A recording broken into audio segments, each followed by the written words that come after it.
I'm going to call the meeting to order, and this is the Montgomery County Board of Supervisors, Monday, December 16th, 2024 meeting, and we are going to start with our moment of silence and pledge of allegiance, led by Ms. Hill, our County Administrator. Please rise as you are able for a moment of silence, and then I'll lead us in the pledge.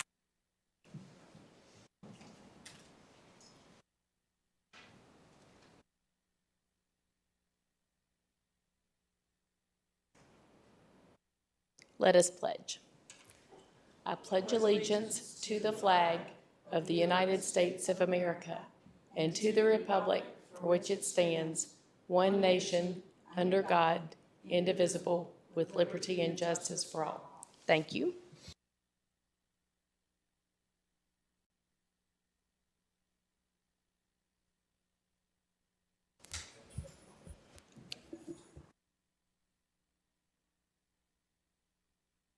They're coming down to do presentations.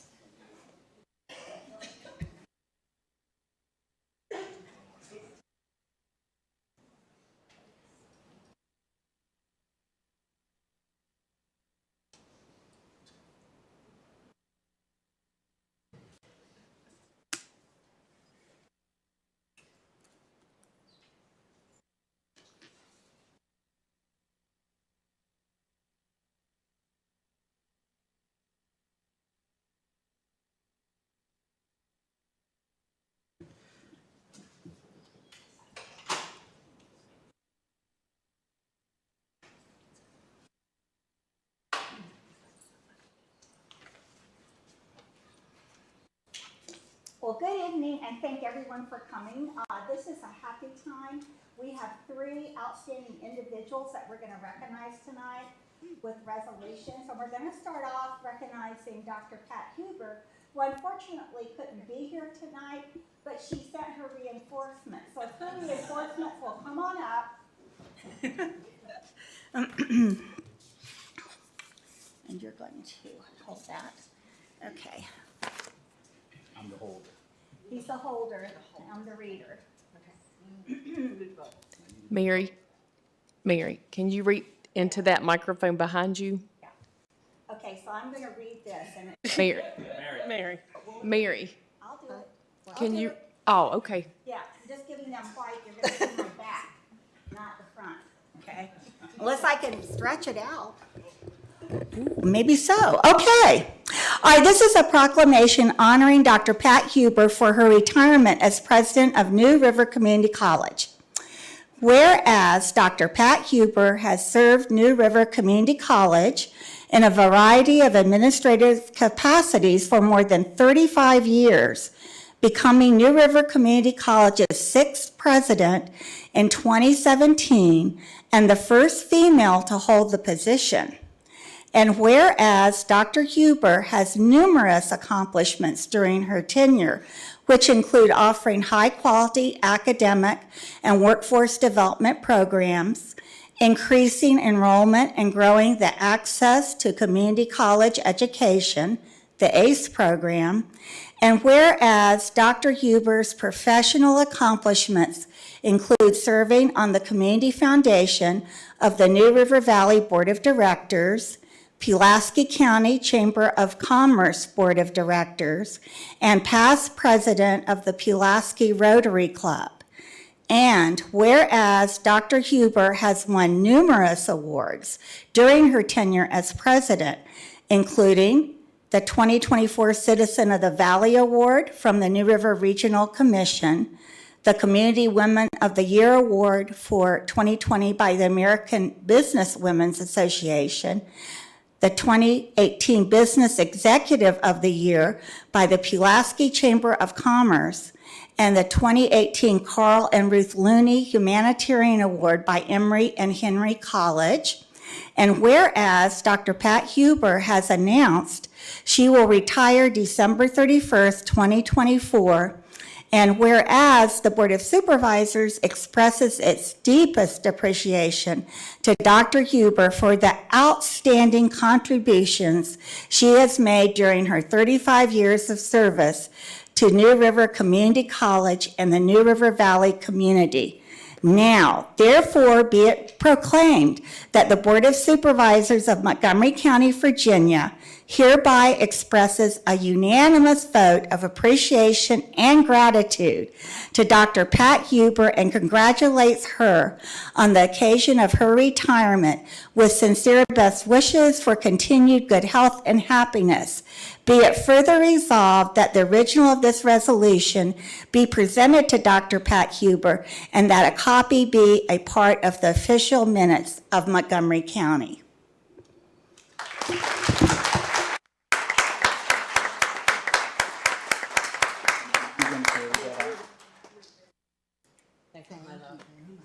Welcome. Thanks for standing there. Yeah, okay. Some more, that would be, maybe it could be helpful to do it like this. Okay. We're creating new things here. Okay. Next up, we have Dr. Martha Ann Stallings. Dr. Stallings.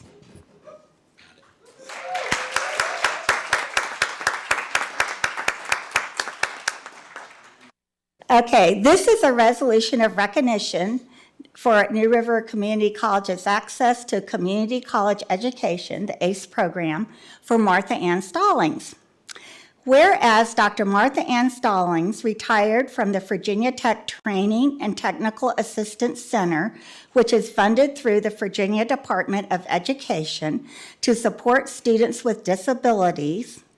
And whereas Dr. Martha Ann Stallings spent 25 years in Montgomery County Public Schools, where she taught at 4 schools and was a supervisor of staff development for 6 years. And whereas while at the school board central office, she provided professional development for pre-K through 12 educators, and in addition, she was a member of the Diversity Forum and was instrumental in organizing and supporting middle and high school student diversity groups and grants. And whereas Dr. Stallings carries on her mentorship to many as a community volunteer through impactful programs like the New River Community College's ACE Access to Community College Education program, and whereas through her leadership for the Race for ACE and Children's Fun Run, a fundraiser to benefit the ACE program, was established, and whereas the Board of Supervisors wishes to express its great appreciation to Dr. Stallings for the important contributions she has made to the New River Community College ACE program. Now, therefore, be it resolved that the Board of Supervisors of Montgomery County, Virginia, hereby expresses a unanimous vote of appreciation and gratitude to Dr. Martha Ann Stallings. Be it further resolved that the original of this resolution be presented to Dr. Martha Ann Stallings and that a copy be a part of the official minutes of Montgomery County.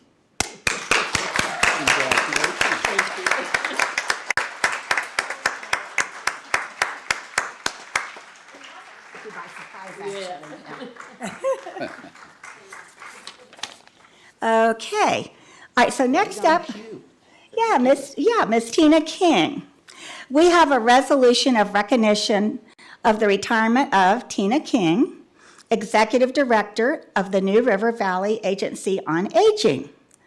Whereas Tina King started her career at the New River Valley Agency on Aging in February 1983 and has served in numerous positions over the span of 42 years at the New River Valley Agency on Aging, being appointed to the Executive Director position in 2007, And whereas among her many noteworthy achievements, Tina King developed and implemented several new programs and services to the existing nutrition, transportation, and homemaker services, including the Health Insurance Counseling Program, the local long-term care Osbusman program, and legal services.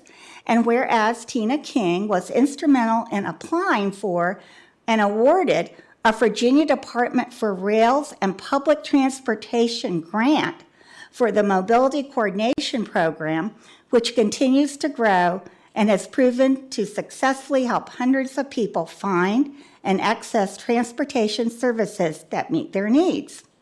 And whereas under Tina King's leadership, the New River Valley Agency on Aging has been awarded the agency's Best Practices Award 3 times, a prestigious state-level award, and the New River Valley Agency on Aging was one of the first area agencies in Virginia to receive state-level certification in all the Friendship Cafe, home-delivered meals, and congregate meals through the New River Valley.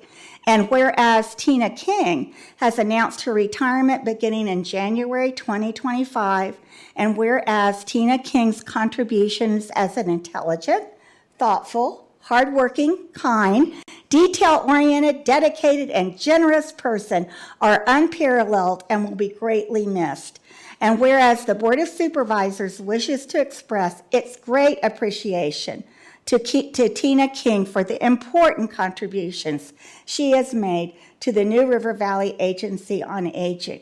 Now, therefore, be it proclaimed that the Board of Supervisors of Montgomery County, Virginia, hereby expresses a unanimous vote of appreciation and gratitude to Tina King and congratulates her on the occasion of her retirement with sincere best wishes for continued good health and happiness. Be it further resolved that the original of this resolution be presented to Tina King and that a copy be made part of the official minutes of Montgomery County. Thank you for everything.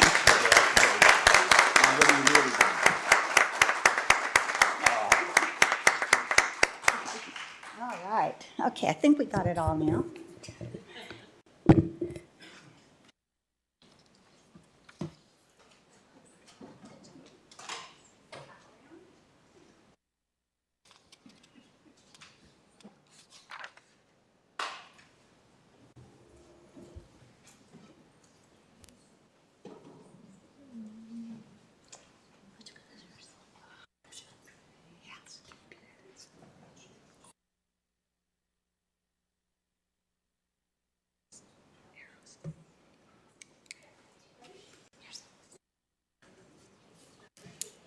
Hi, thank you so much for having me. Do you want me to wait? Hang on just one second. Tell Mary and Steve come back.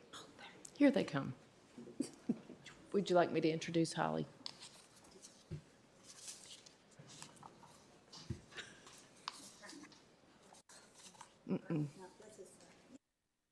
Yeah. We can go right to, let me flip this over. Okay, so next we have with us Holly Lesko, and she is going to talk about the Opiate Abatement Authority, which is known as OAA NRV Recovery Ecosystem Program Update. So Holly, take it away.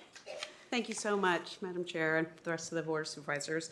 I appreciate the opportunity to be here today. I just wanted to share with you a little bit. I know I presented last year when we kicked off the New River Valley Recovery Ecosystem Program, and we are starting year 2 in the program now. We're very excited that we were awarded again competitive funding from the Opioid Abatement Authority.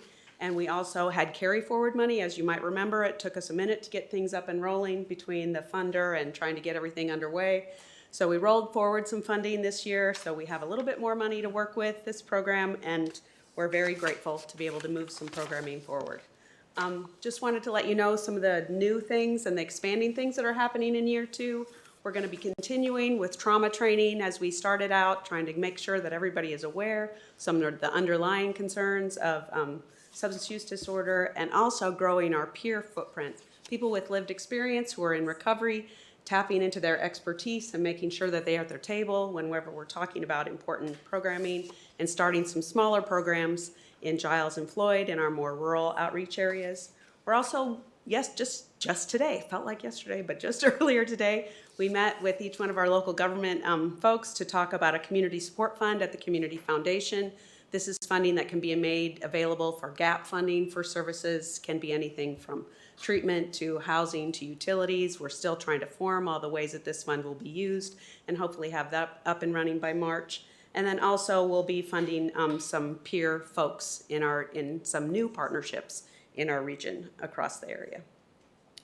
We're continuing to collaborate and address stigma in the area. We know that there are underlying feelings both for people who are experiencing substance use disorder and in recovery, as well as other folks in our area trying to understand what substance use disorder is and how we can all be part of the solution in this work. We're doing consistent outreach and story gathering, having some great programming with our higher education folks. New York Community College, Radford University, and Virginia Tech all have recovery communities.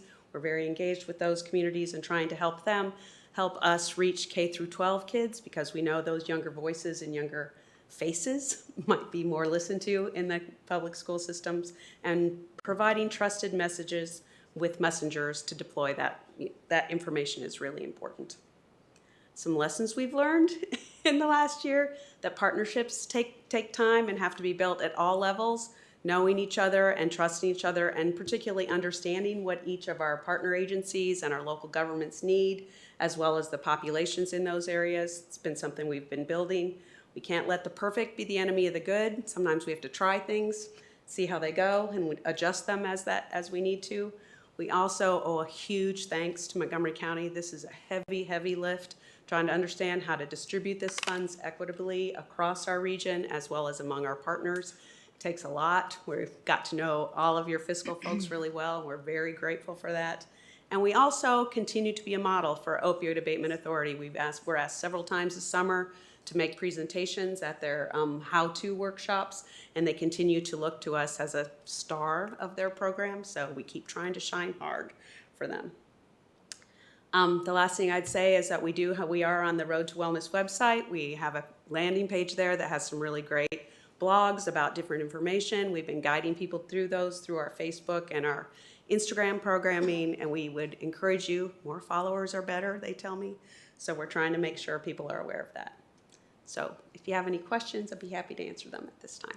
And I would just like to take a second to thank Holly and her team and the Regional Commission. If it was not for their hard work and dedication to this important program, it wouldn't be where it was, because while the county does play a role in this, we really lean on Holly and Anna Champion and her team to help us navigate through and know the right things to do and give us great guidance. So thank you very much. Thanks for being here this evening, too. All in it together. Are there any questions or comments from anyone? On behalf of the board, I want to thank you for all the work that you've done. And it's not just this. You've been working hard in this community for years and years and years. And as the Director of Community Health for the Regional Commission, that is a big job. And taking this on in addition to that, thank you for everything on behalf of the board. Thank you. We're grateful for your support. Okay. Okay, next up.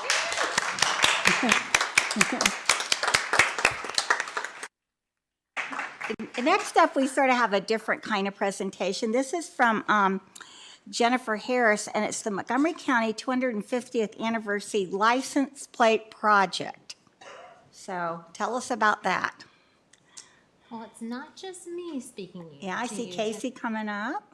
Yes. So actually, there's three of us. Where Yeah. are we going? Okay. So Okay. thank you for that introduction, and thank you for this time. Let you introduce yourself. Yeah. Hi, everyone. Thank you for the opportunity to be here tonight. I'm Casey Jenkins, the Executive Director of the Can you Montgomery. move a little closer Oh, to I'm the mic? sorry. Yeah. I forgot. Thank Do you. that again. Appreciate the opportunity to present with Jen tonight. I'm Casey Jenkins, the Executive Director of the Montgomery Museum. Do you want to introduce yourself? Sure. Yeah. I'm Sherry Joynes Wyatt. I'm currently the Assistant Director at the museum, and I'll be taking over after Casey leaves us in January. And we appreciate this opportunity and look forward to working on this project. We should say congratulations on your upcoming job. Yes. Okay, so we just wanted to give you a quick update. Just so you know, you all approved our local Virginia 250 committee a little while ago. And in August of this year, we really started ramping up planning. We were able to come together with several community organizations and individuals. And so we just wanted to throw up on the screen a couple of those folks, well, most of the folks at this point who've gotten involved. And we welcome as many who want to be involved in this as possible. Let us know. We have two co-chairs, there we go. Montgomery County representative and Montgomery Museum of Art and History. And that's why we have both Casey and Sherry here tonight, because Casey served in that role. And as he transitions to his new opportunity, Sherry is going to be transitioning and working with us. So I wanted to make you aware of that. And while the committee has been working and planning and meeting frequently, we've gotten a lot of momentum, I think, over the last few months. We're not able to share with you a comprehensive update at this time, but we are coming to you with an immediate need. So currently, we're all collecting as many things as we can, stories, artifacts. We're working with the clerk of the court, the museum, several folks in our community to figure out what we have and how we're going to be using those moving forward. And so we're finalizing things for 2026. So our goal is to come back to you as early as possible in 2025 and share an update as to what we're going to be doing.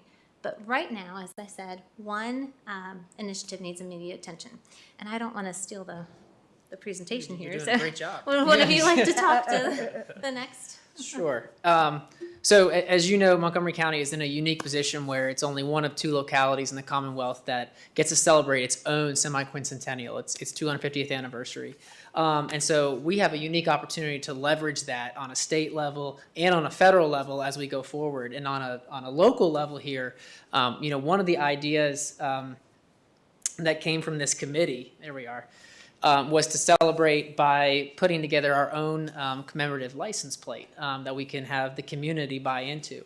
Now, the state beat us to that idea in execution, but that doesn't mean we can't be here to try and do the same thing, again, celebrating locally what is so important to us in Montgomery County's 250 years of history. So you can see the tagline on here. It says revolution, revolutionary. And that was, I'm not sure who on the committee, Your very own Rachel Klein from Yes. the Economic Development Office. We were having a committee meeting, and she said, well, the way I wrap my brain around this is that we're from revolution to revolutionary, and the whole Yes. room was like, that's it. It's brilliant. We're stealing that. So we're putting, that's what you'll be seeing more of in the months to come. We'll be using that a lot. Yeah, it's kind of like it's a great idea because it becomes a guiding vision for how we want to celebrate not just the 250 years in Montgomery County and where we've come from, but where we are headed in our region with innovation and technology and passenger rail and all these things that come full circle. Wing aviation, exactly. All these things that the history defines who we are and how that molds who we're going to become with these new advances that we get to celebrate in just a number of short years from now. So. You can go ahead and flip that one more time. That's it. That was it. All right, cool. So we need your help. In order to make this happen, the locality actually has to sponsor the idea for the license plate so that the DMV knows that we're not just some willy-nilly person coming to them. And with that entails completing some paperwork. And so if you are open to this idea, I will say that the committee has reviewed it. They were very excited about it, and this was the final design. And just so you all know, this is the template that's provided by the DMV, so we didn't have a ton of leeway with the design, obviously, but this is the final product that the committee came up with. And if you all are open to it, we would love to have your approval for Angie Hill, the county administrator, to complete the paperwork so we can start the process with the DMV. And just so you all know, full disclosure, once you all make a decision, if you do approve it, it will take probably up to a year to fully develop the license plate. And so if we're trying to do something in 2026, we really need to start going with this. Also, we're not able to take the next step with the DMV until we have 350 sales, pre-sales. So we need to start marketing this and seeing if we can have some pre-sales, if you approve it. Do you have any Okay. questions? Yeah, are there any questions? Do we have, okay, Vice Chair Fidzikowski. Is the background of the plate going to be white? Yes, sir.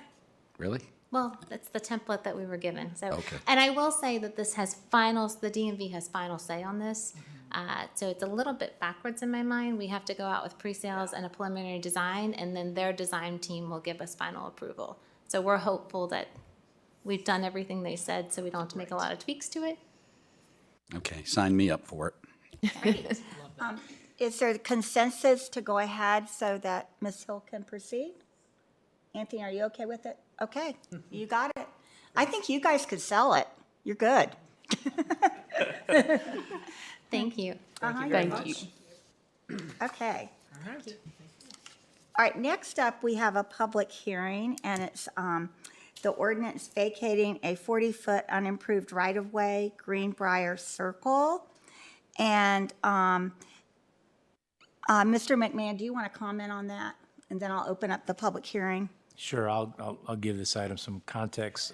Before the board is an ordinance vacating a 40-foot wide unimproved right-of-way, which is part of Greenbrier Circle. And the request came from the property owner that adjoins this right-of-way, Mr. Barinato. Like I said, the right-of-way is unimproved. It doesn't lead to anywhere. And we've talked to VDOT. VDOT's in agreement with the request.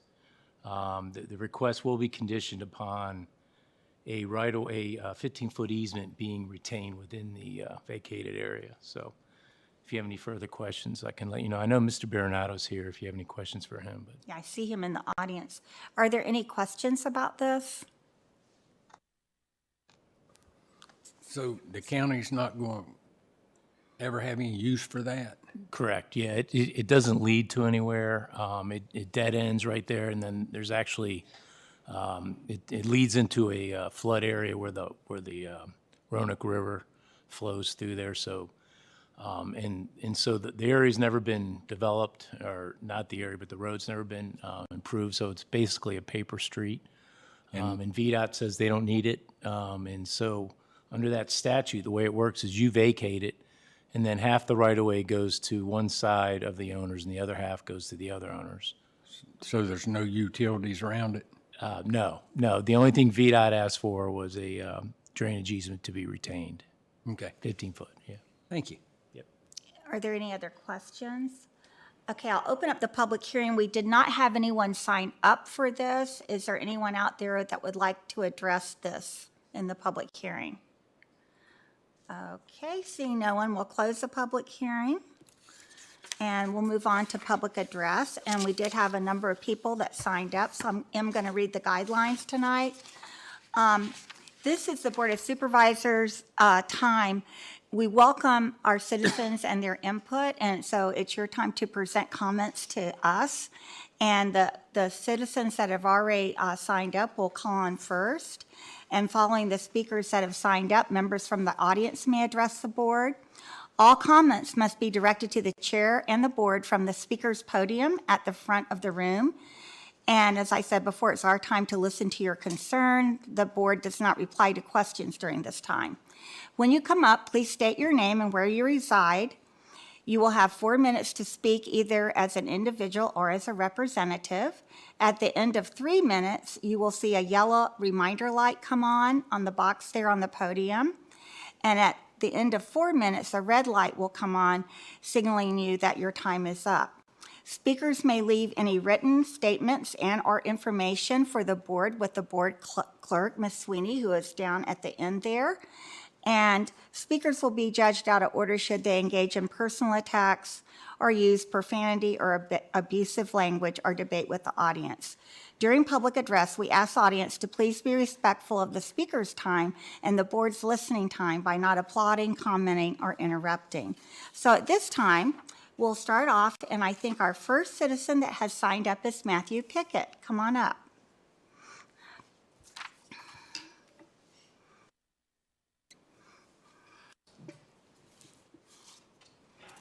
Welcome. That's really loud. Sorry about that. I'm Matthew Pickett, Reiner, Virginia. Got to give me one of those license plates. They're great. Love that. I did have a public comment about new business number I, public censure of Supervisor Sarah Bond. I just can only think that if my representative, Todd King, had a family emergency and he had to miss a bunch of stuff, I would be furious. I don't think that's the right precedent to set. So whether or not this vote actually happens today, it doesn't matter. I just think that using censures just doesn't make sense in this regard. I think of the 19% approval rating that our legislative branch in the federal government has, which is a bipartisan catastrophe. And it is kind of a lot of like infighting and stupid stuff where they're not addressing the material needs. You guys do a great job of that. Every one of you has since I was 16, and I address some of you. And I get to tell all my friends too, who live in California and Pennsylvania and Houston. They're like, "Yeah, our town council sucks," and I'm like, "You guys are great." I can genuinely say that, everyone.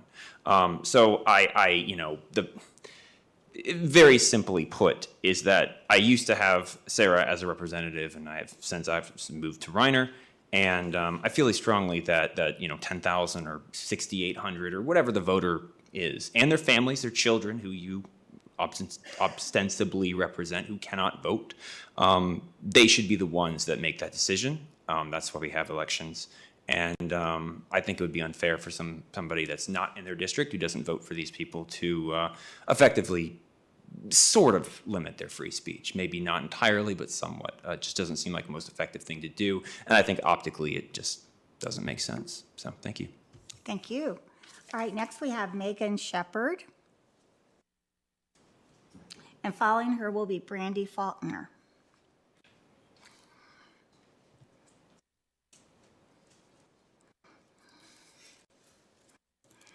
Hi, thank you for letting me speak this evening. So I'm Megan Shepherd. I live at 245 Gibson Drive in Christiansburg, Virginia. And I'm here representing the New River Valley chapter of Virginia Organizing. So Virginia Organizing is a statewide grassroots organization, nonpartisan organization that helps to, or empowers people to create the change that they need to see in their communities. We're a multi-issue organization, and statewide we work on a range of things, including workers' rights, establishment or reestablishment of voter rights, education justice, and then housing justice, which is what brings me here today. So today I'm here to follow up on an original ask that we had earlier this year. I think it was in May that we were here, asking for a establishment of a working group for a whole home repair program for low-income homeowners or landlords of low-income renters. Now, when we were here earlier, before talking about this, there was a lot of interest in holding landlords accountable, which is great. There were a couple members who expressed concern that if a whole home repair program was established, that it might reward bad landlord behavior. So we absolutely agree that holding landlords accountable is needed.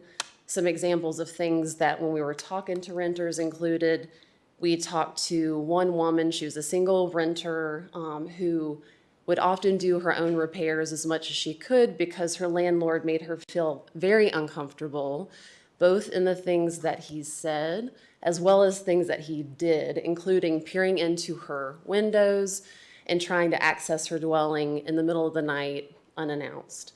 We also talked to people who they didn't get receipts for their rent payments, or they were fearful of having rent hikes if they were to request a repair, to renters that had ridiculous rent hikes regardless of any repairs or improvement. So we definitely agree holding landlords accountable is important. We feel that establishing safe housing is going to take a multi-layer approach in both holding landlords accountable as well as establishing a whole home repair program to provide a very immediate need.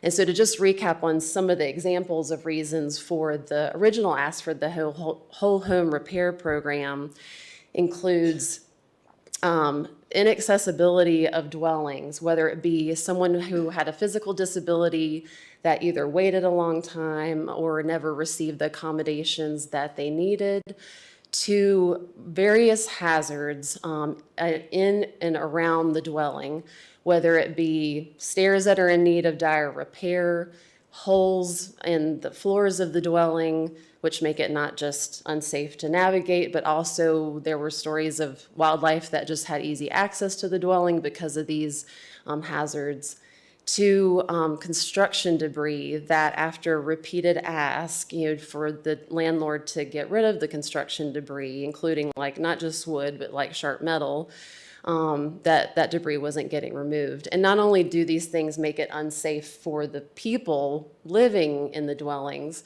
but it was such that people didn't feel comfortable inviting family and friends over. So it could also be quite isolating as well.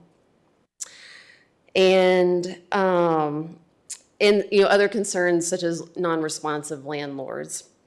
So much needs to happen. So again, this idea of the whole home repair program is to provide an immediate need to help people stay in their home. I'm sorry, but your time is up, but Sorry. thank you. Thank you. Next up is Brandy Faulkner, followed by Crystal Mello. Welcome. I'm Brandy Faulkner. I live at 607 Hampton Court in Blacksburg. So in May, Virginia Organizing made a presentation to this board about the people in our community who need our help with housing-related problems, and particularly very low-income residents in Montgomery County who can't afford housing repairs, that they need to keep a decent quality living. We answered your questions. We volunteered to answer even more questions at your convenience.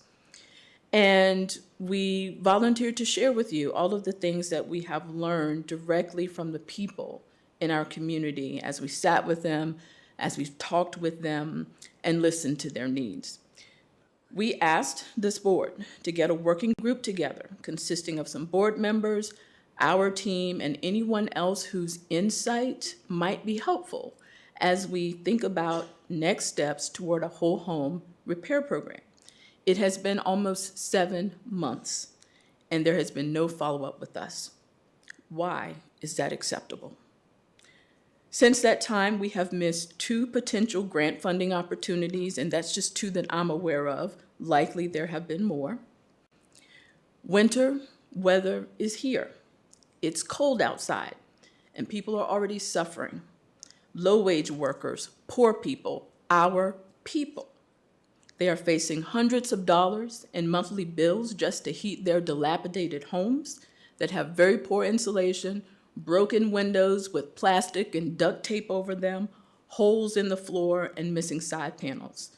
People we maybe could have helped, yet we haven't had a single meeting to bring us closer to solutions. I believe in collective work and responsibility. It's something that I value very much. There will be obstacles, we know that, but I believe that if we work together to serve the people who are often at the margins and have a hard time getting attention and care for their needs, we can make this work. And let me assure you, Virginia Organizing cares about every single one of them. So I'm here once again to ask you for a whole home repair working group that can start meeting now to talk about the way forward, to start conceptualizing exactly how this can work in our county. Housing challenges are major everywhere, and we won't solve all problems. But if we don't get started, we won't solve any. I hope you enjoy your holidays if you celebrate. I hope you stay warm and healthy and safe. And I hope you remember that many in our community will not have those securities. And those are the folks that I'm thinking about. And I thank you for your time. Thank you. Okay. And next we have Crystal Mello, followed by Cletus Bohan. I hope I pronounced that right. Hello, y'all. I want to thank the folks from Virginia Organizing bringing that up. That's good work that they're trying to do.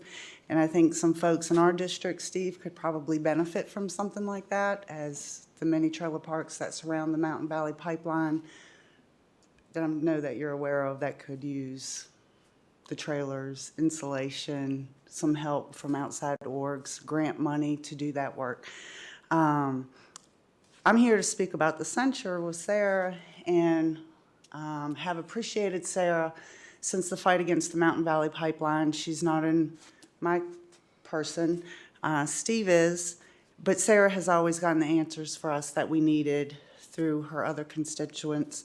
I'm not sure about her attendance. Steve, I'm sure you show up for all your meetings, but what you don't do is show up to answer emails when we talk to you about trees growing on the pipeline with evidence from MVP's handbook stating these things shouldn't grow on the pipeline due to safety for community. And I pointed that out in this paper with my email that was sent to Steve on September 16th. He still hasn't gotten back to us about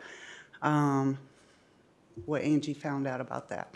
So I think it's real rich to try to get censure somebody else when you're not even speaking to us. So do we request the censure for you? Or who do you speak for? Who are you answering? So I just wanted to bring that up. It's been September 16th, and I'm going to pass this around. That way y'all can also see that this communication isn't happening when reached out to Steve. but I think it was stapled wrong, so my email's on the back page. Thank you. Okay, thank you. And next up is Cletus and then Wayman Pack. Welcome. Good afternoon. My name is Cletus Bohan, 6210 Yellowfinch Lane in Elliston. I'm here for support of Sarah Bond. I agree with Matthew Puckett earlier that you all do a very good job, and we appreciate that. And I think you need all of your voices to be heard to make a good, true decision for the community in Montgomery County. Just to remind you that life happens sometimes and we can't always help it. We just have to go on and do the best we can. So I ask that you please not chastise Sarah Bond for going through life. So thank you very much. Thank you. Next up is Wayman Pack, followed by Dan Bernardo.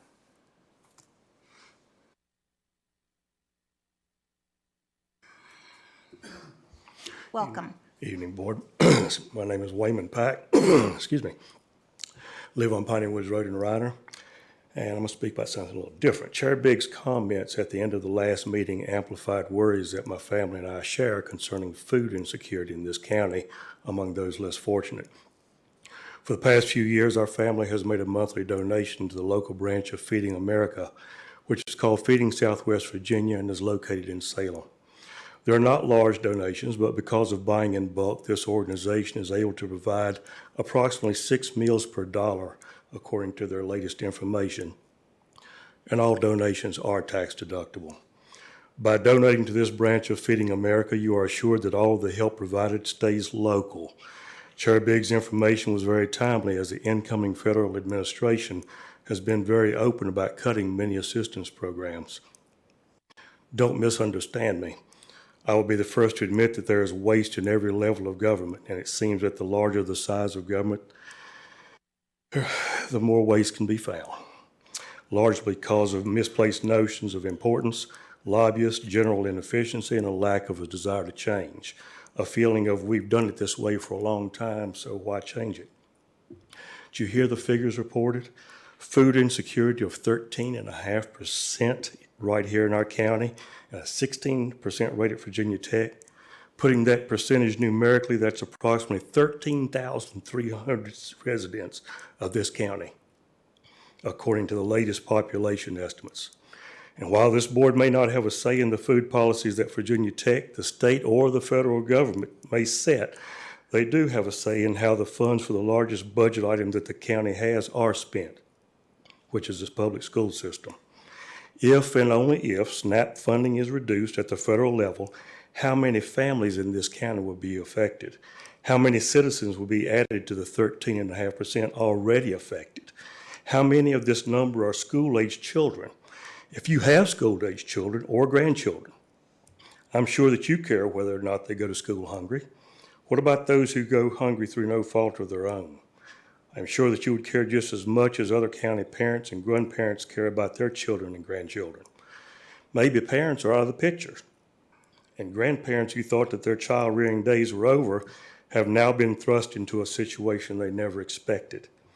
I can tell you that people on fixed incomes may already be struggling to decide between paying their monthly bills, buying the prescriptions that we seem to need more of as we age, and putting food on the table. The only meal that some children may receive may be at school. How can this board help? When you next meet with the school board, request data on the cost involved to provide all of the county students with the opportunity to receive a free breakfast and lunch, and determine if this idea is feasible. If approved, any and all funds not used for this particular line item should be returned to the county general fund at the end of the fiscal year. And the reason I say fiscal year instead of school year is because of students attending summer school. Put our tax dollars to work for our county, our children. As they become of age, it could be that they will look back and remember that the county helped them when it was needed. Stay in the county and make a living here instead of moving away from what may have been perceived as a difficult childhood. Stay and help the next generation. Let's work together to reduce this atrocious 13.5% figure. According to the latest U.S. Census estimates, The only thing decreasing this number of persons in this group is a projected loss of population over the next 4 years. Thank you. Thank you. Okay, and next we have Mr. Bernardo, followed by Linda Majors.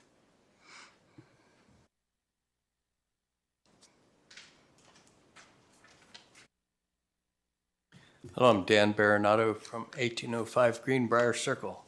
I was here for the public hearing, but while I was here, I thought I'd come up at this time and mention something really good, I think, that happened to me, but it's all about people that work for you directly. And I had the great fortune of building a house this past year on Nellie's Cave Road. And I did it, designed it, and built it myself. And I got a heck of a lot of help from the building department. And I just want you to know that they're just fantastic people, nice people. And they're very talented, and I already have my certificate of occupancy, so I'm not, I wouldn't come here before then. But I have that in hand, and I just wanted to mention some names. John Saunders, the building official, Scott Elliott, the inspector, Jessica and Natasha that work in the office, and Bill Yeager actually signed my building permit way back when. But then there's the people that check to make sure the erosion and sediment control is under control. John Burke, Brett Chambers, and now you have Philip Hash. Great crew. Nice. They're just so nice and so competent. It just made the whole experience great. The experience with the vacation of the right-of-way has also been great. Bree Hopkins has been great.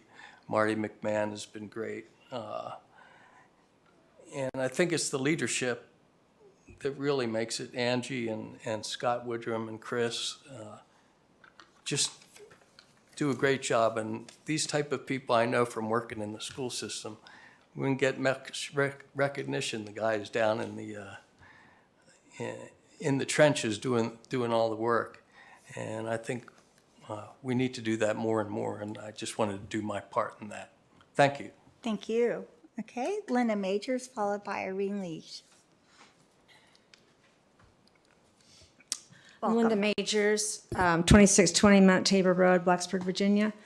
I'm here to speak on the resolution to censure Sarah Bond. It's been interesting listening to people in the public address with all the problems in the county with food insecurity and housing problems.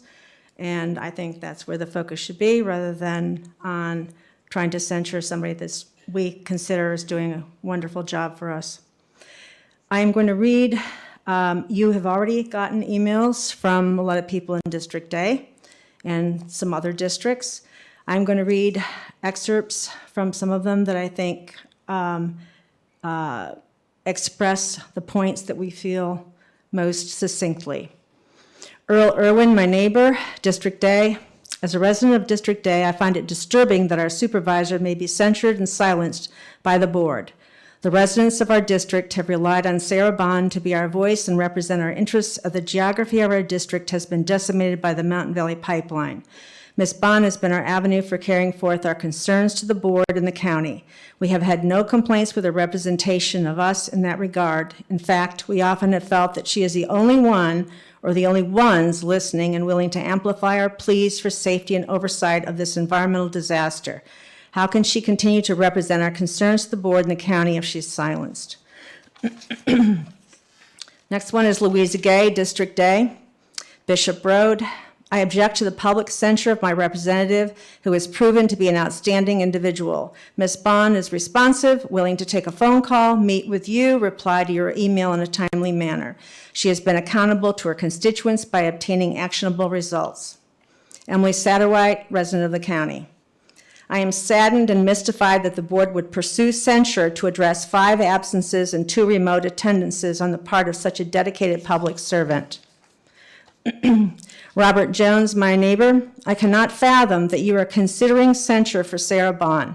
She has been an outstanding supervisor since she was elected. She has been active in Mountain Valley Pipeline matters to our great appreciation. Linda Morrow, Preston Forrest, District A.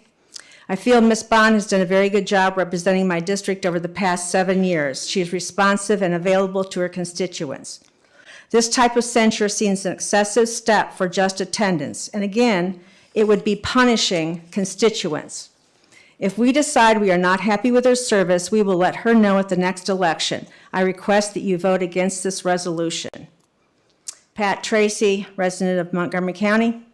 Sarah has served our district extremely well for a number of years. She has always, in my experience, been available to answer questions, provide information, and hear her constituents' concerns. She was tireless in trying to defend the citizens of the county when the Mountain Valley Pipeline tore through our forest and private property and stood up for our rights when many of the other members of the board simply parroted the pipeline promoters' boilerplate language. Limiting Sarah's activities is denying the citizens of our district their representation. Robin Boucher, I'm writing to express my extreme dismay at the lack of transparency and notification made available to the public about the censure resolution for our District A Representative Sarah Bond. Ms. Bond has been the best representative our district has had in 40-plus years that I've lived at this address. She has responded to questions in a clear and timely manner, uplifted our concerns to the board, and made herself available after hours and on weekends to help us out when necessary.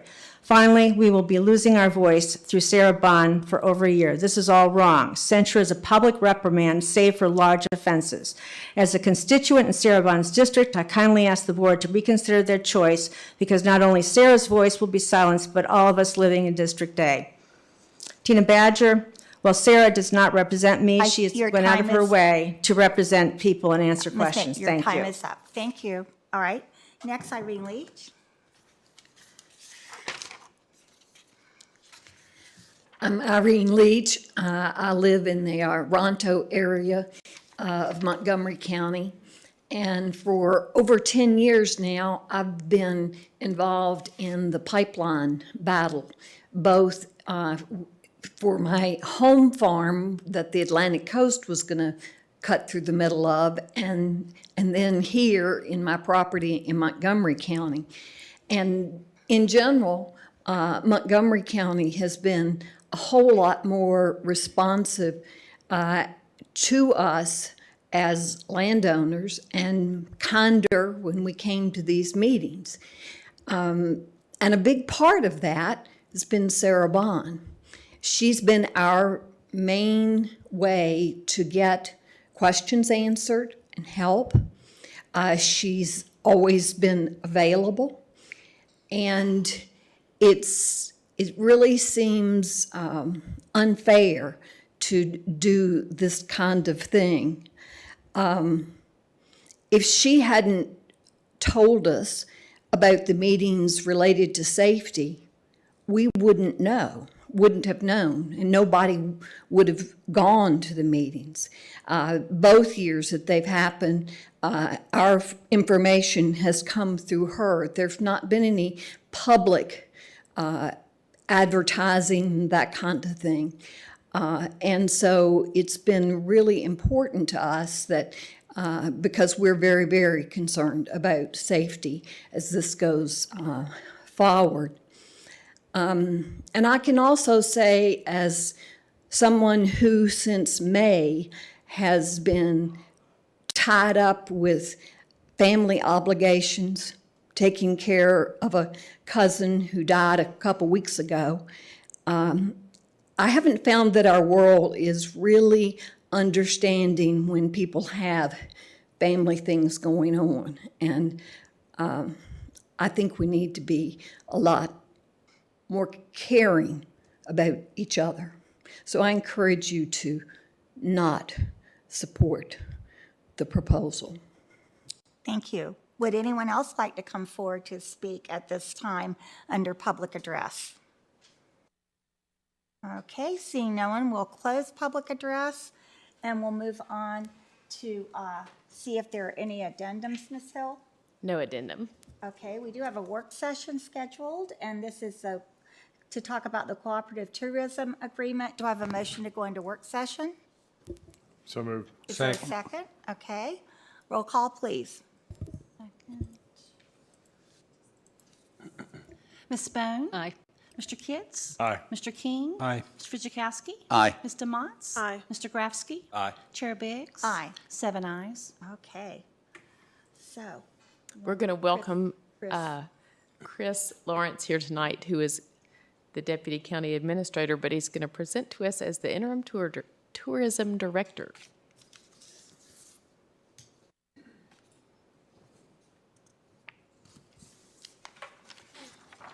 Okay, I think I did the hardest part. Again, I'm Chris Lawrence. You guys know me, but just for the public, my real job is Deputy County Administrator. My interim role is the interim director for the tourism office. So the goal for tonight is to kind of walk you through a little update on the tourism office, where we are. We have been working on an agreement and kind of how do we move forward. So I will walk us through each of those. The original plan, and just scheduling is a little bit different, was to present to the board tonight.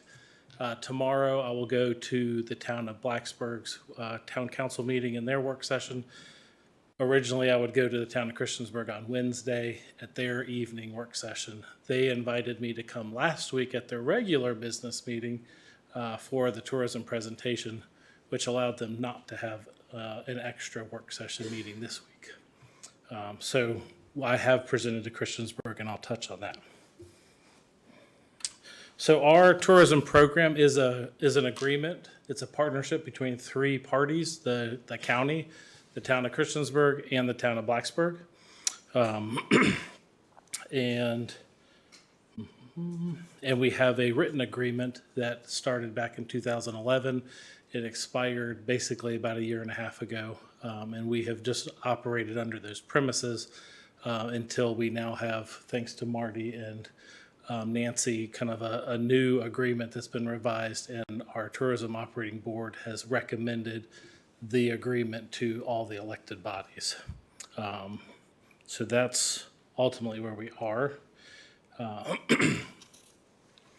So we've been busy, of course, in 2024. So I want to just touch on some things that we have been able to achieve even through some transition. We have been able to leverage, our ability as a tourism board to achieve several additional grants with the Chamber of Commerce as a partner. They received a $10,000 tourism grant to market local TV ads for buying local and supporting our local businesses. We also had a $10,000 regional NRV grant to produce a new product development for marketing with new brochures, and these go in all of our visitor centers across the state and along 81, and then also up on the website. They did complete all 5 of their ARPA projects. That was about $180,000. We've started talking to VPRA, which is the rail authority with the state, and with Amtrak coming in 2027, we can start planning for that and what those marketing ads would be. We have accomplished staff training with going to conference, and also a digital media marketing conference as well. And then we just finished with a partnership with our county economic development office. In Virginia Business Magazine, we had 2 ads running for the Economic Development Office, but also as tourism. And this was the tourism ad where Virginia is for music lovers, ending the year with a crescendo with the Moss Arts Center. And that goes in the Virginia Business Magazine for their December issue. We've had, during this interim period, as David Rotenheiser retired, the focus that I've had during the interim period is really ensuring stability and accountability to our staff and to our local elected officials. We had to identify key concerns that our partners had and address them quickly, and then update online platforms to improve communication, and then best represent our current assets as well as some that have been recently added. So that would included Christiansburg sports assets with Huckleberry Park, getting that all uploaded, updating Blacksburg outdoor assets with their Brush Mountain Park trails, and updating, everything runs through Google now, so all of our websites connect with Google business directories. All of this I could not do without Emma Cook. Emma, who is here tonight, has really been my right hand. She also was David's, but David knew what he was doing. I am kind of moving things along, and she has been a huge, huge help, and I appreciate everything she has done. So we do look toward 2025, 2026. First and foremost, we need action on an agreement. So that's what we're before you tonight to brief you on. And then we can start recruiting on executive director. We need to evaluate opportunities in sports tourism to improve marketing of major sports facilities, specifically in Christiansburg, increase our outdoor recreation marketing in Blacksburg and the county, increase summer events for marketing and having active summer products. We have a very, very busy active summer with all of our communities. Also, the idea of creating a mobile tourism kiosk that we can move around to events and facilities. We don't have a brick and mortar tourism office, and partly is purposeful. Evaluate opportunities for marketing at our Virginia Tech Montgomery Executive Airport. And then passenger rail marketing to prepare for Amtrak. And then, as you just heard tonight, marketing for our Montgomery County 250 anniversary, which is the one thing which is license plates. But there's a whole host of things that Jen will touch on later in 2025. So the primary purpose is you have a written agreement that was drafted, and that's being presented to all three localities. I'm just going to touch on the key sections and what they kind of mean. The first is the purpose.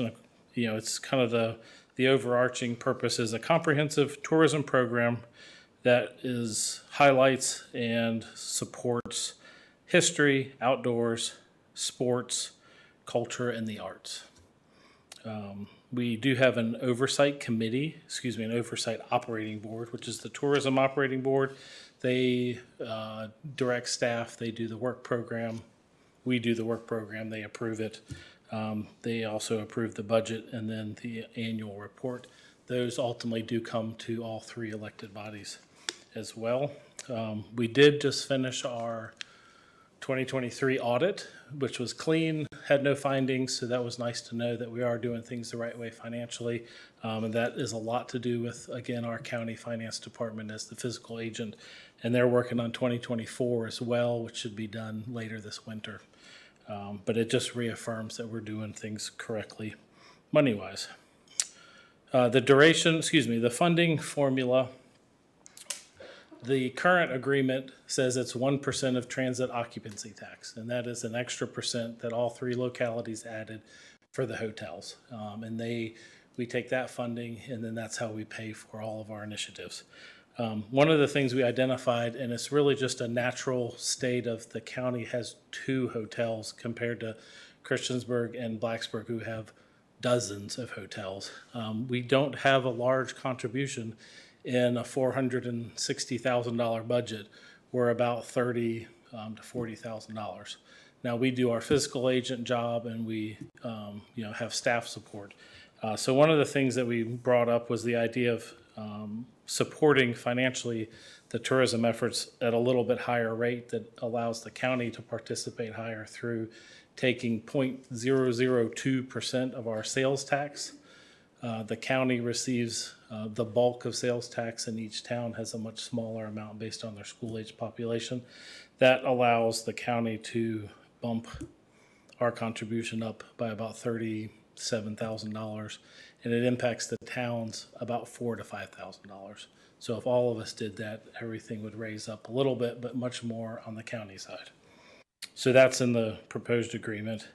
The proposal has a duration of 5 years.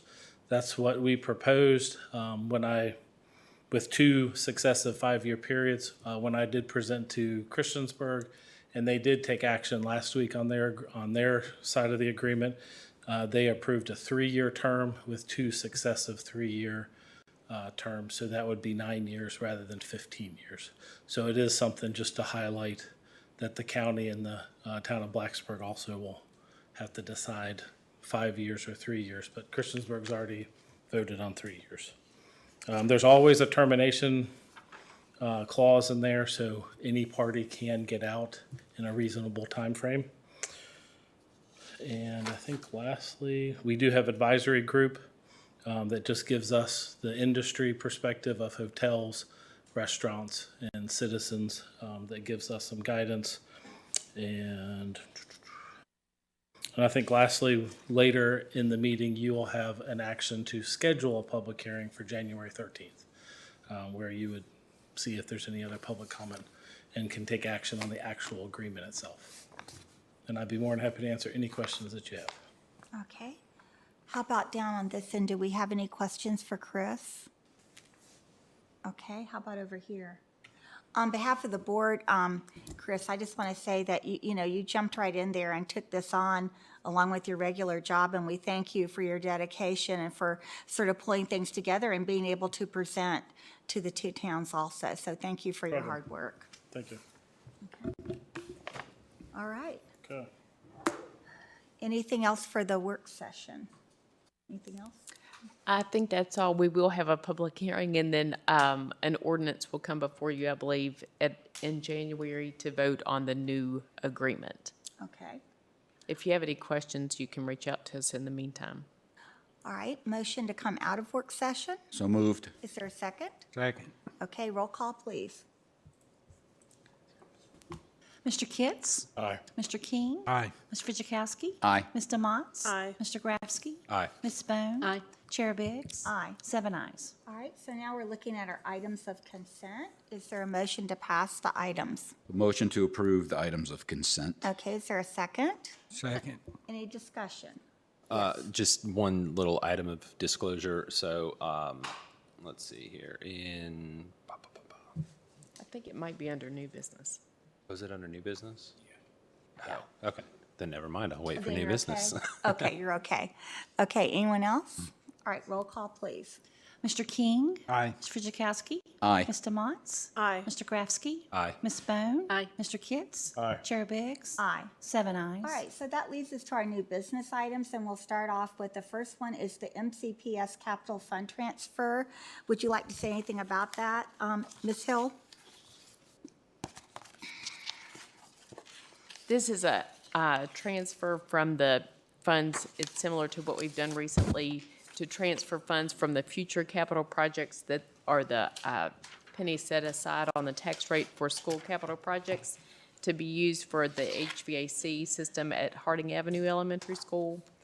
And the school board has already approved this and requested that it come to you. And Angie Bland is here if you have any additional questions about that. Okay. Is there a motion to put it on the floor? So moved. Is there a second? Second. Any discussion or questions? All right, roll call, please. Mr. Fidzikowski? Aye. Mr. Motts? Aye. Mr. Grafsky? Aye. Ms. Bone? Aye. Mr. Kitts? Aye. Mr. King? Aye. Chair Biggs? Aye. 7 ayes. All right, our next item is a county capital fund appropriation. Ms. Hull, would you like to speak to that?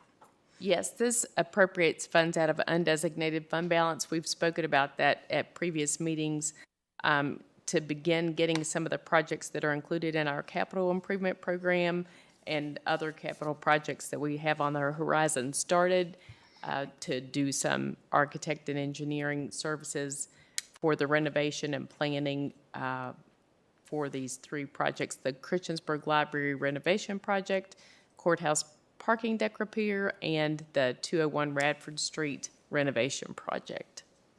Okay, is there a motion to put it on the floor? So moved. And is there a second? Second. Any discussion or questions? Okay, roll call, please. Mr. Motts? Aye. Mr. Grafsky? Aye. Ms. Bone? Aye. Mr. Kitts? Aye. Mr. King? Aye. Mr. Fidzikowski? Aye. Chair Biggs? Aye. 7 ayes. Okay, our third item goes back to what we had the public hearing on. It's the ordinance vacating a 40-foot unimproved right-of-way portion of Greenbrier Circle. So moved. Okay, there was a motion and there was a second. Is there a second? Second. Okay. Any discussion? All right, roll call, please. Mr. Grafsky? Aye.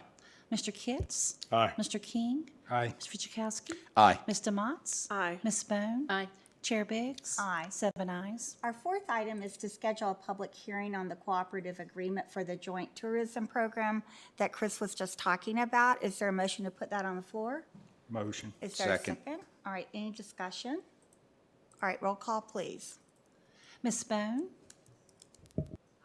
Mr. Kitts? Aye. Mr. King? Aye. Mr. Jackowski? Aye. Mr. Motts? Aye. Mr. Grafsky? Aye. Chair Biggs? Aye. 7 ayes. Our fifth item is to schedule a public hearing to amend the reassessment frequency. Did you want to speak to that, Ms. Hill, before you put it on the floor? Yes, we've talked about that a few times as well, and what we need to do now is, at the request of the board, it's not required by law to have a public hearing about this, but the board wanted to get input from the community. So our plan is to have a work session on January 13th to present information about frequency of reassessment and how an increased frequency would work and the benefits and those kinds of things. And then at the last meeting in January, we would have the public hearing. Okay. All right. So we can go ahead and put a motion on the floor. So moved. And is there a second? Second. Any questions or comments? What are you figuring to switch it to? We're going to have options for you. We're going to talk about switching it to a 2-year frequency or annual frequency and let the board have, the citizens give input and the board can give their feedback as well.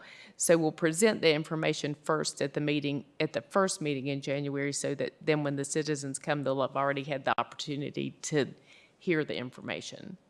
All right, thank you. You're welcome. Any other questions? All right, roll call, please. Mr. Kitts? Aye. Mr. King? Aye. Mr. Jackowski? Aye. Mr. Motts? Aye. Mr. Grafsky? Aye. Ms. Bone? Aye. Chair Biggs? Aye. 7 ayes. All right, that leads us to our next item, which is the operation agreement for cooperative partnership for the opiate abatement. So moved. Okay, and is there a second? Second. Any discussion, or do you want to make a comment, Ms. I Hill? will make one comment. This is similar to the resolution that we did last year. We need to do this annually for the opioid abatement operation agreement. The grant funding is an annual grant cycle, as Holly spoke about earlier, so we just need to do that again this year. Okay, any further discussion? Yes. Just a note of disclosure. So I am on the board of directors of one of the nonprofits that will be a recipient of one of the grants out of this. But I have no input or involvement in how that money is spent, but I just wanted to make that That's good. clear. Okay. Anyone else? All right, roll call, please. Mr. King? Aye. Mr. Jackowski? Aye. Mr. Motts? Aye. Mr. Grafsky? Aye. Ms. Bone? Aye. Mr. Kitts? Aye. Chair Biggs? Aye. 7 ayes. Okay. Now, the next item is to amend the county personnel policies surrounding surplus property. So I'd like Ms. Hill to address that before we put it on the floor. I think, Or are you going to Mr. speak about McMahon, that, either Marty? one, whoever wants to address it. Yeah, I can address it real quickly. It's come to our attention that nowhere in the county personnel policies is there a prohibition against employees bidding or participating in surplus county property that's up for sale. And there's a couple problems with that. One, we think there's definitely an appearance of impropriety or conflict when employees are bidding on property that the county has deemed as surplus. And two, it's definitely arguably, or even more so, that there is a conflict under the Conflicts Act if you participate in a contract with your employer, being the county, for anything that costs more than $500 that's not otherwise your salary. And so under that scenario, we thought, staff thought it'd be best to recommend to you that we amend the policy to make it clear that there's no participation at all by county employees or their immediate families, as that term is defined under the Conflicts Act, to participate in any surplus property that the county sells. Okay. Is there a motion to put that on the floor? So moved. Is there a second? Second. Any discussion? Yeah. Yes, go ahead. Supervisor King. What caused this to come up? I mean, it's auction, right? You put it on an auction website. Anybody can go through the website. Well, there's two things. One, the main one is if it's over $500 and an employee bids on it and gets the contract to purchase it, I think they're in violation of the Conflicts Act, and which we don't want happening. And two, there's that appearance, now this is from the staff perspective, that there could be an appearance of impropriety if county employees are buying items that are put on sale. It's an auction. People wants to pay more gets it. I mean, This is that's a the way Gov Deals thing, right? This is the way the it stuff, the works. surplus that goes to Gov Deals? Well, I think one of the issues is, let's say an item's put up on surplus, and let's say that same person who's in charge of those items then bids on it and buys it. There's that at least an appearance of impropriety that employee, knew about the item, put it on surplus, and then bid on it. I mean, does that make sense? I think we want to avoid that. Yeah, but I've looked at several things on there and it's run for days. I mean, it ain't like it's on there for 15 minutes.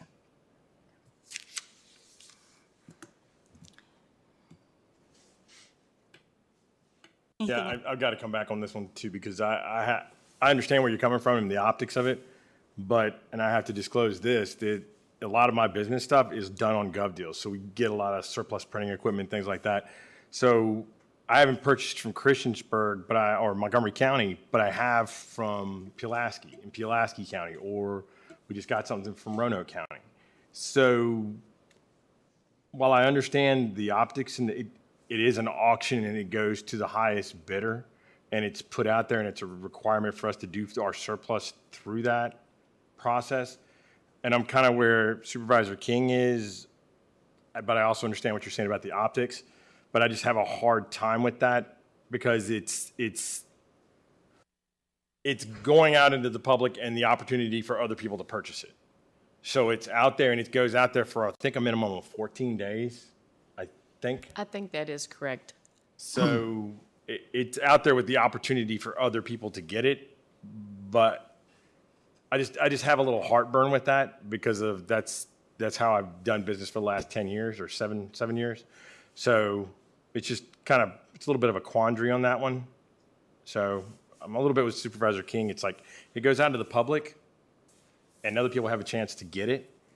So I would think that would come around the optics portion, but I'll leave it at that. Well, and does the county have, I assume that there's a procedure internally for when a request to surplus an item is made and there's a sequence of approval, like making, assuring that it's eligible for surplus, things like that? I'm not There sure. is a policy for that. And as Marty spoke of, there could be items that are surplus by a particular department. And then I think he spoke about people who are involved in that department may have more information about the item that they're purchasing. But whether or not the optic is something that we can agree is an okay thing, and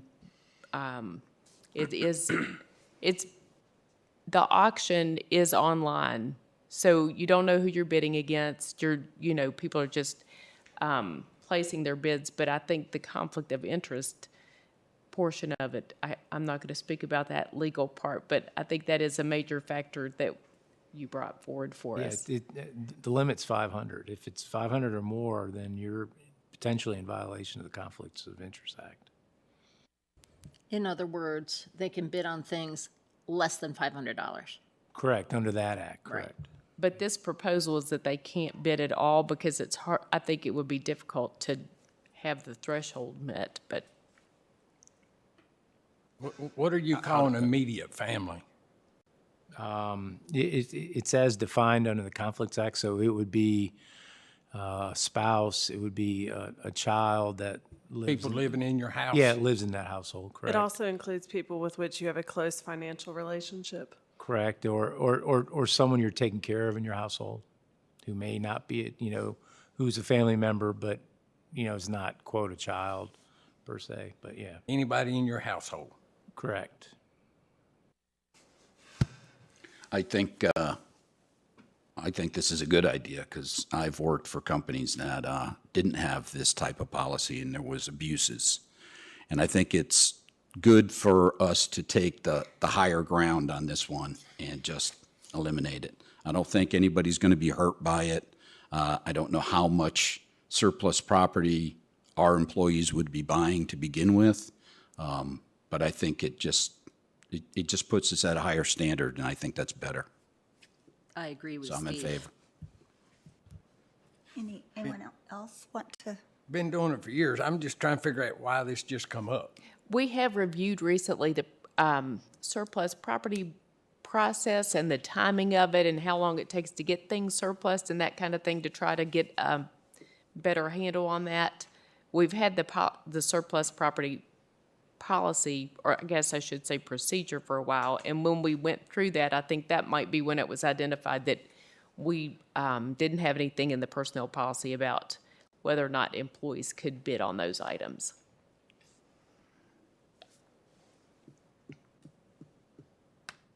Okay, any other questions or comments? Okay, all right, I would guess we're ready to vote then. Roll call. Mr. Fidzikowski? Aye. Mr. Motts? Aye. Mr. Grafsky? Aye. Ms. Bone? Aye. Mr. Kitts? I'm going to abstain. Mr. King? No. Chair Biggs? Aye. I have 5 ayes, 1 abstain, 1 no. Okay, our next item of business is actually a proclamation recognizing Casey Jenkins, who's been sitting out in the audience the whole time. So I'm going to go ahead and read it. Now, what will happen is later on, we'll have it after we pass it and we get it all nicely done and put it in a frame. We're going to ask Mr. Jenkins to come back to receive it, but I will read it so everyone's aware.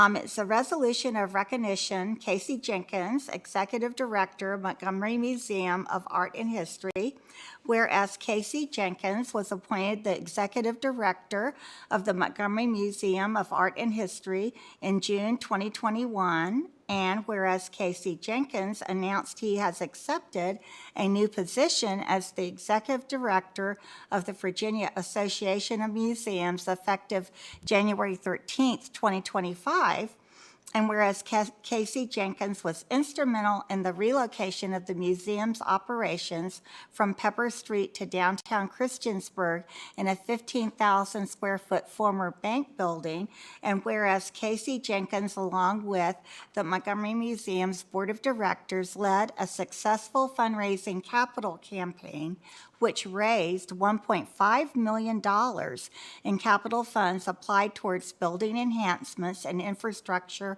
projects.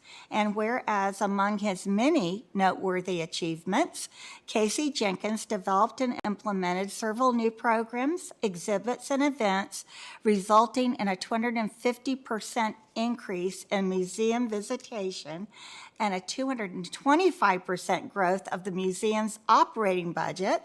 And whereas under Casey Jenkins' leadership, the Montgomery Museum of Art and History was the recipient of the 2023 Innovation Award from the Virginia Association of Museums and a recipient of the 2024 Community Preservation Award from Preservation Virginia.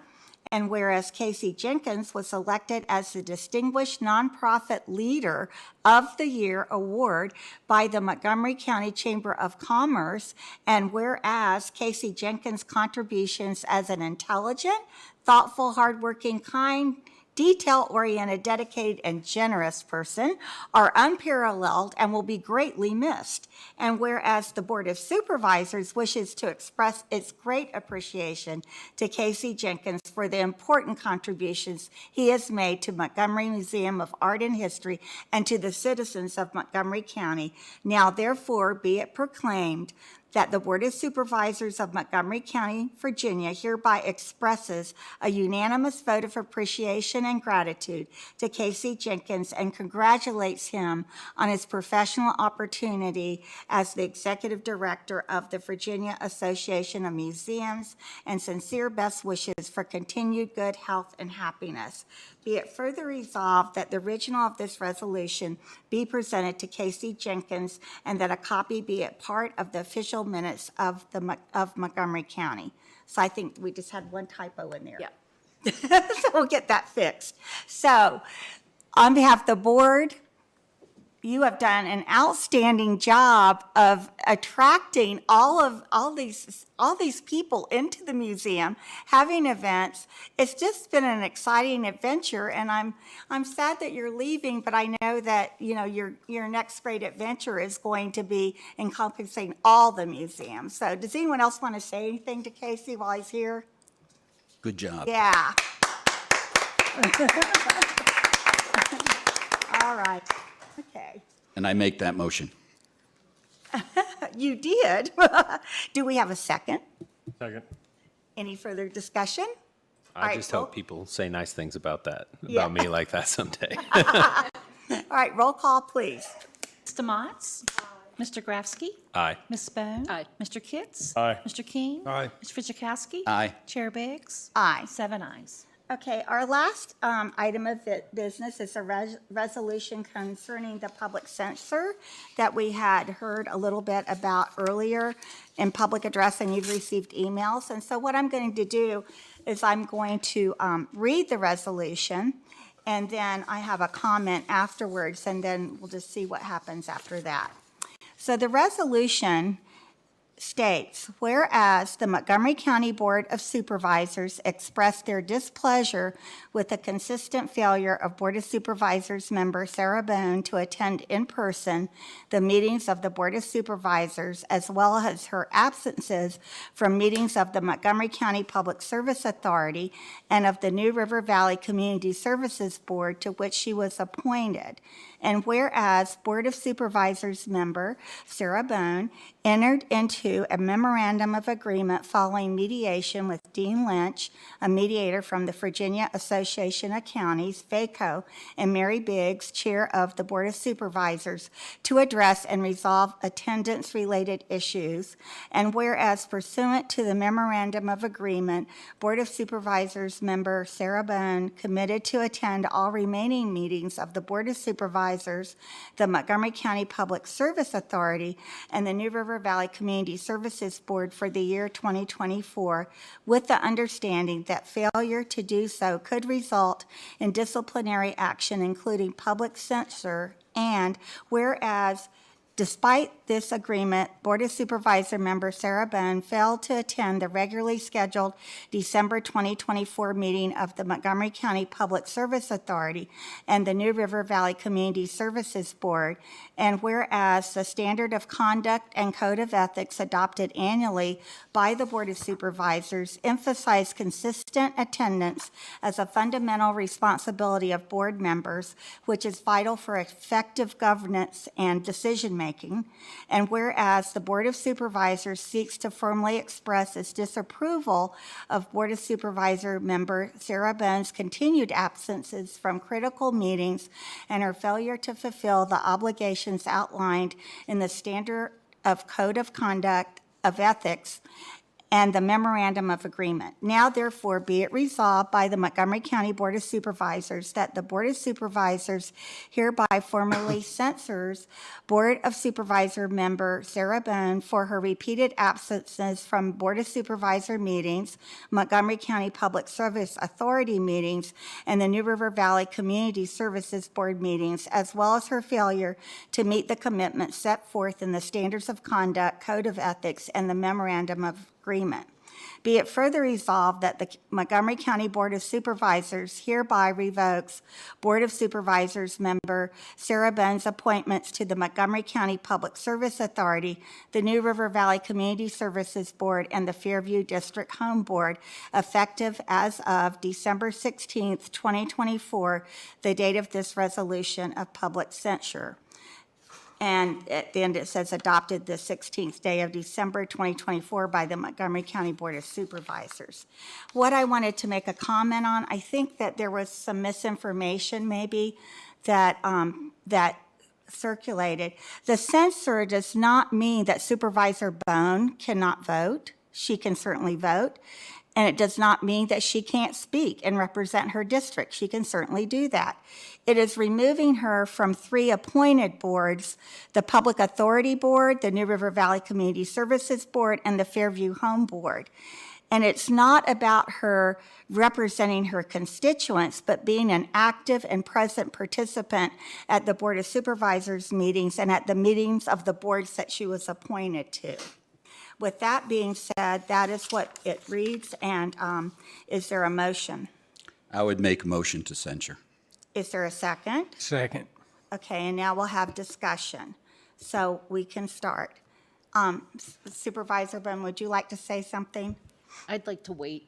You like until to wait, okay. Everybody speaks. Okay. Would anyone like to say anything at this point? Vice Chair Fizikowski. Yeah, I appreciate you making a clarification on that, where everybody was thinking that she wouldn't be able to speak at meetings. That was never part of censure. But I think there's another misunderstanding that people are thinking that she missed 5 board meetings and that's all we're here for, and that's not true. The New River Valley Community Services Board that she represents this board on, in 2024 had a total of 10 meetings. Supervisor Bone missed 6 of them. So that means she attended 4 out of the 10. The Fairview District Home Board only has 4 meetings a year, or that's all they had in 24. She missed 2 of them, so she missed half of those. And the Public Service Authority in 2024 had a total of 9 meetings, and she missed 5 of those meetings. And I just wanted to clarify that. Okay. Would anyone else like to say anything at this time? Okay. Supervisor Bone, would you like to say something? Sorry. When Chair Biggs, myself, met with Dean Lynch, I made it clear that it was highly likely that I agreed to attend all of the following meetings for the rest of the year. And, but I said it was highly likely I was going to be unable to attend the PSA meeting in December. And when that personal business got finalized, I notified the board the way that Dean Lynch and Chair Biggs said that I should. The NRVCS board meeting, I wasn't notified about it until I was away. So I wasn't able to attend. But the chair of that board sent an email earlier today saying that I have been an excellent board member and there's nothing, no issues with my participation. And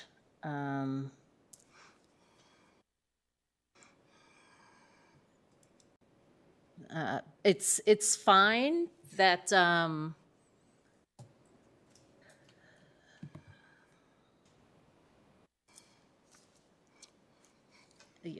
however the board votes, I am okay with. I think it's I don't think it's wise to do it just because I know that, let me step back a second. Months ago when Chair Biggs came to me and was concerned about my attendance,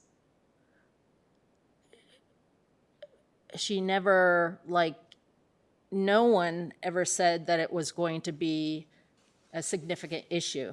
And then all of a sudden, I get a call from Dean Lynch saying, can we meet? And I asked if any of my constituents or anybody else complained about my participation. And no, there was no documentation of any lack of performance.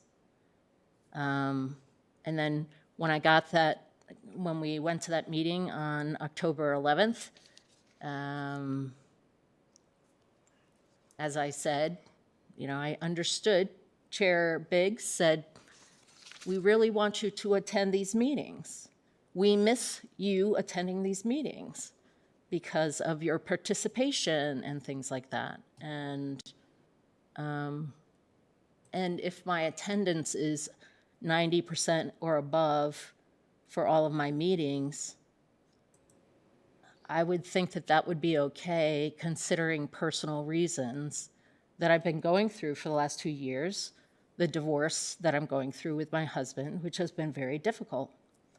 And I haven't hidden that from you, and I've always been an open book, and it's been very hard. So,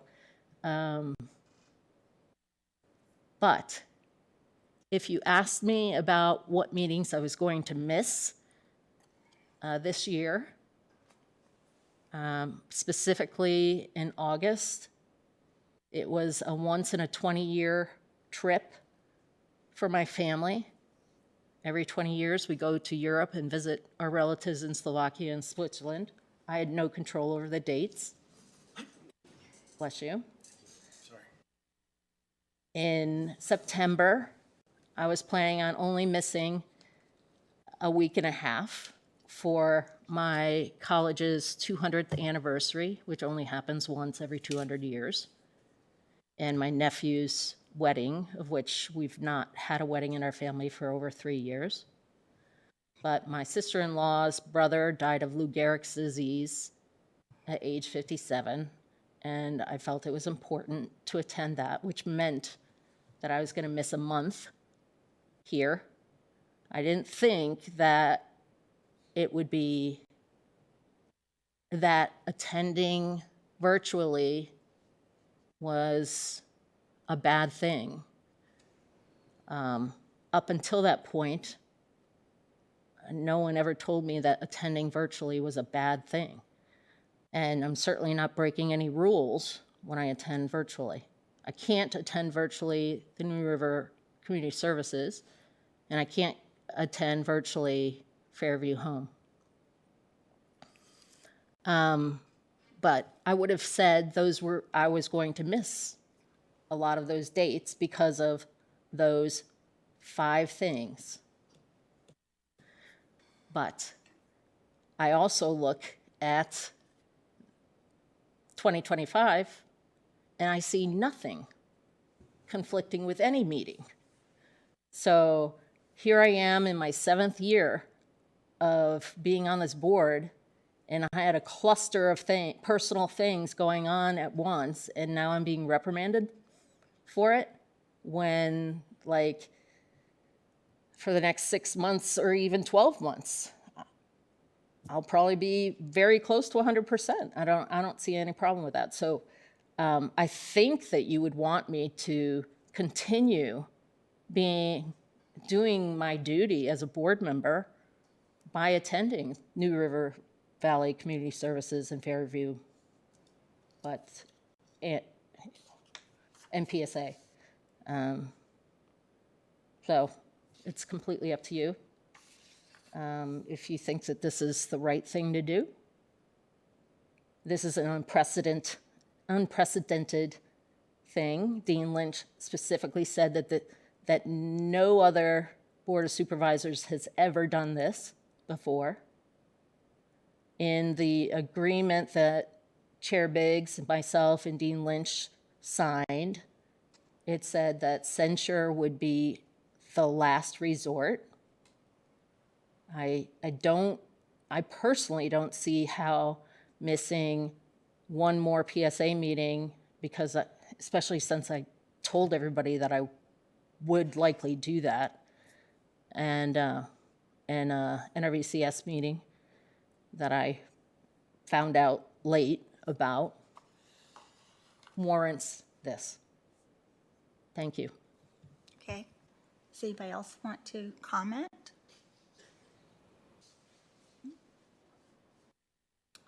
All right. I guess we're ready for the vote then. Roll call, please. Mr. Grafsky? Aye. Mr. Kitts? Aye. Mr. King? Aye. Mr. Fitchukowski? Aye. Ms. Demotz? Aye. Ms. Bone? Abstain. Chair Biggs? Aye. I have 6 ayes, 1 abstain. Okay. All right, moving along, we'll go to reports. County Attorney, No report, Madam Chair. okay, and County Administrator. I don't have a report this evening. I may send an update email before the end of the year, and I wish everyone happy holidays. Okay, and let's go to board members. Okay, Supervisor Grafsky, do you have anything tonight? I don't have anything tonight, thank you. Okay, and Supervisor Demotz? I do have a small report. Okay. This is from the Parks and Rec Department, and I like to report our sports team registration numbers. So we've just closed basketball registration, and across all ages, so from the tiniest to the oldest, we have 32 total teams. There are 17 teams competing out of Reiner, which is a huge number, 17. We have 9 out of Eastmont, which is also a huge number. And then we are seeing some significant growth in our participation in Price's Fork, where we now have 6 teams participating. So again, that's across all ages, but those are really, really strong registration numbers. I mean, we're going to have a very active basketball season. And that's all that I have for tonight. That's exciting, okay. Supervisor King? The park's looking good out, Reiner. And today, I think tomorrow, they're going to hook the water up. Oh, okay. And I would like to thank everybody for come out and participated in the Reiner Christmas Parade. We had good showing out there and had good group back at the firehouse. Thank you. Okay, and Supervisor Kitts? No report. Just wish everybody a happy holidays and be safe on the roads. Yeah, that's good. And Supervisor Bone? I want to thank everybody that came out tonight to speak on my behalf, as well as all the emails. I especially liked the email when somebody called me their hero. I appreciate that. Thank you. Thank you. And Vice Chair Fitchukowski? No report. The only thing I have is the same thing I think that you all have said. You know, happy holidays and please be safe, and how much on behalf of the board we appreciate our staff and hope that they have a little bit of a tiny rest in between, because budget is coming up. So with that being said, anything else for the cause? All right, we are officially adjourned.